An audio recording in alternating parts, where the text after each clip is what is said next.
Ending excessive incarceration. Hello, everybody, and welcome to the conversation. I'm David Schuster. There is a growing bipartisan effort to try to come up with some common sense solutions to try to remove nonviolent offenders from essentially being stuck in the US criminal justice system. The effort is being led by a group called Reform Alliance. Its COO and Chief Advocacy Officer joins us today, Jessica Jackson. She's also a former mayor of Mill Valley, California. Jessica, this is personal to you. Explain why. Yes, thanks for having me on. So this is personal to me because like so many Americans out there, I had a loved one who was incarcerated. The more I've gotten to see the problems in our justice system, the more I've just met so many families that, like mine, were torn apart by a criminal legal system that fails to make us safer and instead just tears families apart.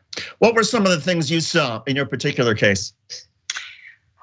So here at Reform Alliance, we're really focused on supervision, so probation and parole reforms.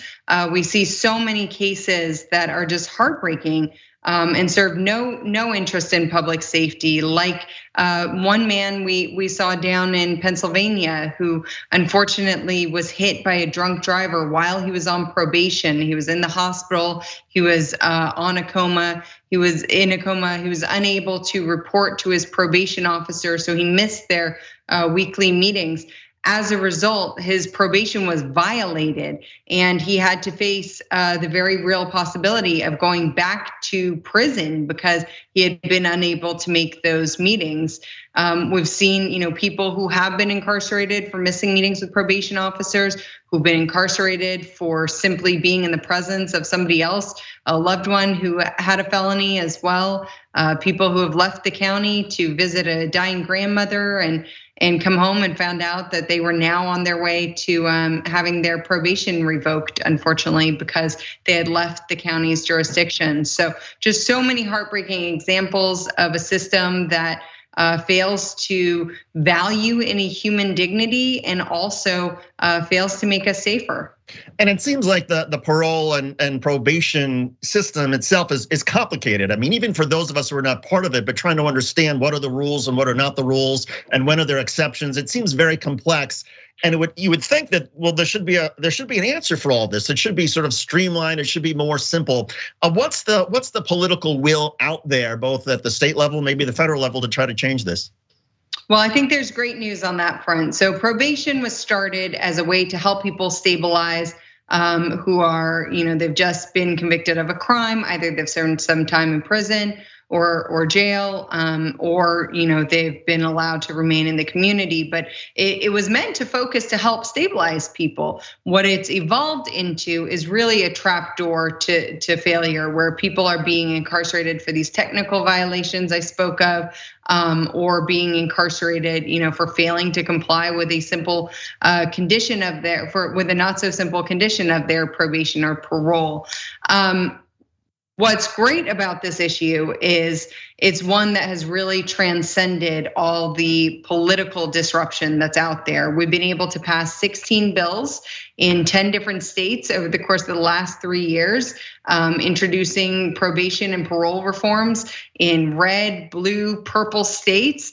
We've been able to build some incredible coalitions with both conservative and liberal partners, and have been able to work with business leaders, faith leaders, local elected officials, folks who realize that these are evidence-based solutions that are going to make their communities safer. What has been the single most effective argument? I mean, I've heard a lot of people say, look, it's just a waste of taxpayer money to take people who are nonviolent offenders because they break parole or probation to send them back to prison where the taxpayers have to essentially warehouse them again. Is that the leading argument? Are there other arguments that seem to cut through? Yeah, I think it depends who you're speaking to, right? Sometimes it's the audience that one particular message might pertain to, but across the board, people are worried about taxpayer resources.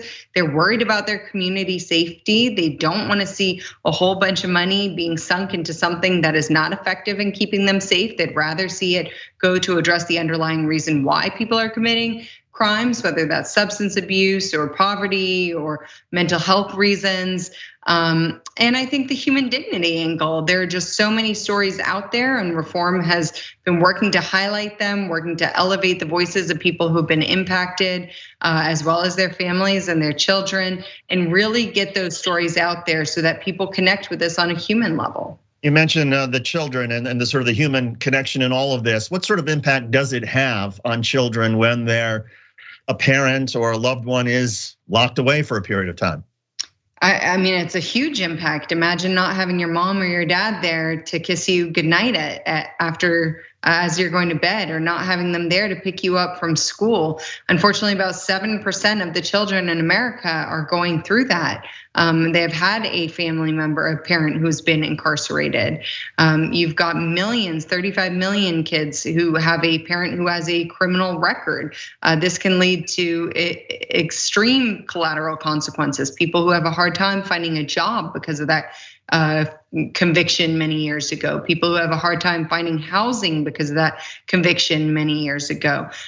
People who can't attend a school field trip with their child because of a conviction years and years ago. So it has a huge detrimental impact on kids. In fact, kids are much more likely to enter the system themselves when they grow up. So we start seeing generational incarceration, and all that could be avoided because unfortunately, like I said, it comes with a very high cost, not just in human dignity and taxpayer resources, but to public safety, because just locking people up and throwing away the key for a set period of time and then releasing them with no job, no housing, no support doesn't actually make us any safer.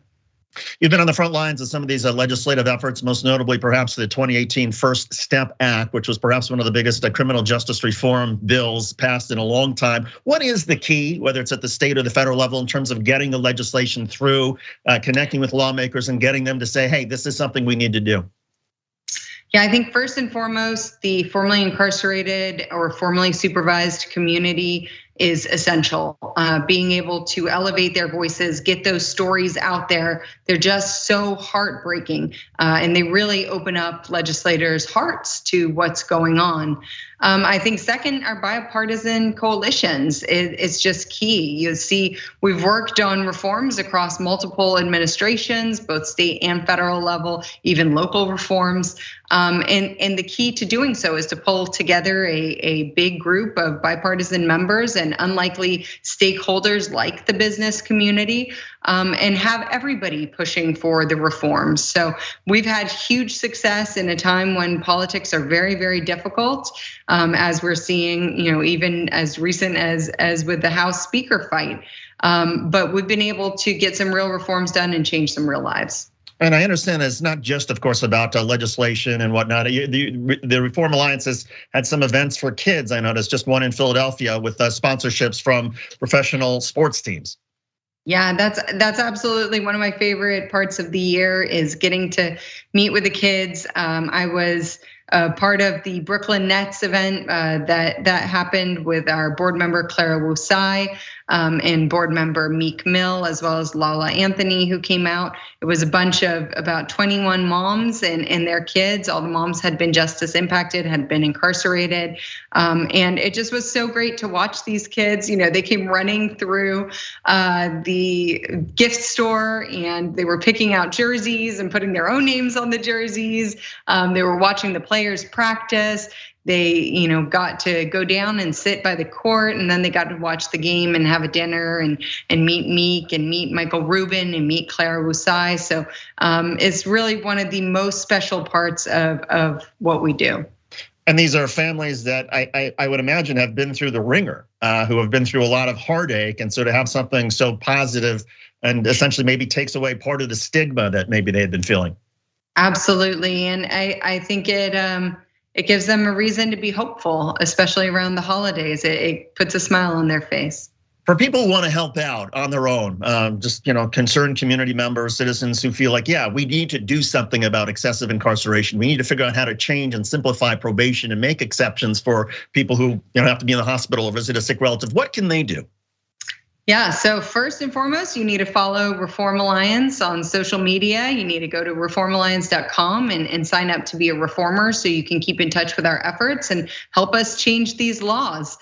Second, if you work at a company, talk to them about hiring practices. Hiring people who are formerly incarcerated is something that all of us can help affect, and it really, truly changes lives. We just recently had a job fair for a bunch of folks who are on parole here in New York. It was absolutely incredible. And I'll tell you afterwards, when I talk to some of the employers who hired them, they say they're the best employees that they have. So that's another area that people can have a huge impact. And in terms of legislation and legislative fights, is there one particular that's coming up, one particular state battle or federal battle that you're looking at right now? Yes, and if people sign up to become a Reform Alliance reformer, they'll be able to help us sign petitions, write to your legislators. We've got several new bills this year out in the states, including ones in Iowa and Pennsylvania and Indiana. We're also going to be working on a federal bill, and we're just super excited to be continuing our efforts and broadening the number of lives that we're able to touch. Yeah, and there are both conservative and progressive arguments to get behind this and not only reform the criminal justice system, but make it perhaps a little easier so that there are some common sense reforms for people who accidentally violate parole or probation. Jessica Jackson, she's with the Reform Alliance. Jessica, thanks so much for doing this. We appreciate it, and good luck to you. Thank you. You got it.